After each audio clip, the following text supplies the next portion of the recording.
Bonjour à toutes et à tous, bienvenue sur Grand Lille TV et merci de nous rejoindre en direct au cœur de cette matinée du jeudi 14 mars, il est toujours 7h30. Bon réveil à toutes et à tous, merci d'être avec nous, voici le journal de la rédaction.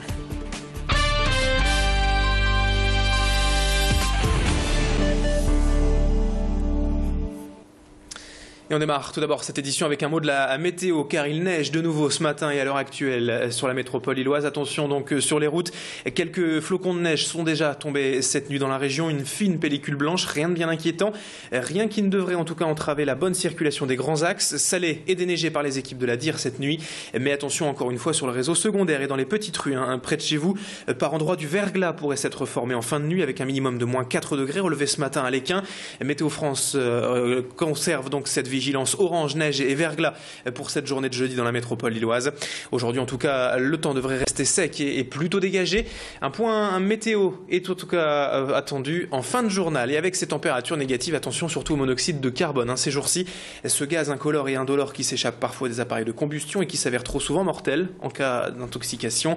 Prenez donc bien soin de suivre les recommandations d'usage en la matière et n'hésitez pas en cas de maux de tête ou de vertige à prévenir les secours en appelant le 15, 18 ou le 112.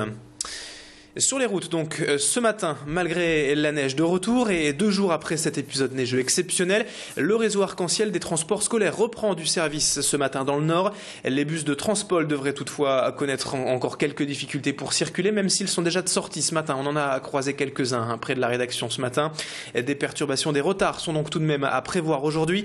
Pas de souci en revanche pour le tramway et le métro qui circulent normalement déjà ce matin. Tramway et métro ont roulé toute la nuit à vide pour déblayer en fait leurs axes et permettre donc la circulation normale ce matin. Enfin, la SNCF, la reprise s'est faite de manière progressive hier et le trafic est donc quasiment revenu normal. Les trains sont tout de même contraints de limiter leur vitesse aujourd'hui et ce qui rallonge donc leur temps de parcours. Et puis enfin, retour en cours également ce jeudi pour les élèves nordistes après 2 jours de repos forcé. Les établissements scolaires de la région rouvrent leurs portes ce matin et les cours vont donc pouvoir reprendre. Reprise également à la poste de la distribution du courrier dans la métropole lilloise et chez Estera pour le ramassage des poubelles ce matin. Dans le reste de l'actualité, en ce jeudi à présent, le conseil d'administration de la CAF était réuni hier devant la presse, un peu plus d'1 an après la fusion des 8 CAF du Nord en une seule entité départementale.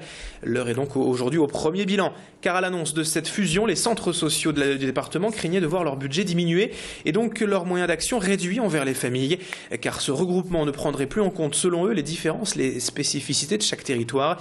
Mais pour la direction de la CAF, cette union doit permettre justement de rendre un service plus homogène et équitable envers toutes les familles nordistes. La direction assure donc que jusqu'en 2014 au moins, le temps serait mis à profit pour continuer de dialoguer et surtout les financements seraient maintenus cette année, à savoir 19 millions d'euros pour les 146 centres sociaux du département. La CAF se laisse donc encore 1 an pour mettre en place définitivement cette harmonisation, mais déjà les centres sociaux se disent satisfaits du maintien des financements. Explication complémentaire avec Audrey Wartel-Maton, directrice adjointe de la CAF du Nord au micro de Macha Grunessen. Il y a bien évidemment des inquiétudes que le conseil d'administration comprend. Le conseil d'administration de la CAF délivre l'agrément, c'est l'élément fondateur des centres sociaux. Cet agrément sous-tend un certain nombre de financements. Il était légitime et normal que des inquiétudes se fassent jour. Ces inquiétudes, elles se sont fait jour sur un certain nombre de décisions qui avaient déjà été prises par le conseil d'administration, sur lequel le Conseil a souhaité donner davantage de temps et de progressivité. En ce jeudi démarre également la fête de l'anime dans la métropole lilloise, 4 jours de fête des arts numériques à Tourcoing et à Lille, avec des projections de films d'animation, particulièrement les dessins animés Pixar à l'honneur cette année. Mais tout ce qui regroupe en fait ce que l'on appelle donc les arts numériques est à l'honneur pour cette fête de l'anime. Le jeu vidéo, le dessin par ordinateur, le graphisme avec des invités d'honneur présents pour l'occasion, mais aussi le village des enfants, un coin spécial pour faire découvrir aux plus petits comment se construit un dessin animé. La fête de l'anime a d'ailleurs commencé dès hier avec le marathon de l'animation, même si tous les participants n'avaient pas pu encore arriver à Tourcoing hier à cause de la neige. Le concept, c'est de réaliser en fait 10 secondes d'animation par groupe de 3 en 48 heures et à partir d'une image imposée. Les concurrents viennent des meilleures écoles de France et d'Europe et toutes ces réalisations de 10 secondes seront à la fin mises bout à bout pour en faire à l'arrivée un mini-film d'1 minute 30. 48 heures de travail pour ces jeunes animateurs qui ont donc démarré hier. Présentation de cet événement avec Anne-Charlotte Fauvel, responsable du marathon de l'anime, hier au micro de Tanguy Lécluse. Visuel très intéressant pour les marathoniens parce qu'il est assez versatile et mélange dessin et photo. Donc je pense qu'il pourra inspirer beaucoup de participants. On n'est pas encore au complet, les 14 heures, il manque encore quelques équipes, notamment de Paris, de Berlin et de Londres. On a eu beaucoup de problèmes avec les trains et les avions qui ont été reportés de multiples fois et annulés. Donc on espère en tout cas que ce soir on sera enfin au complet. Et tout le programme de cette fête de l'anime est sur Internet, bien évidemment, à découvrir. Donc fête-anime.com. Ça se passe tout au long du week-end jusqu'à dimanche à Lille et à Tourcoing.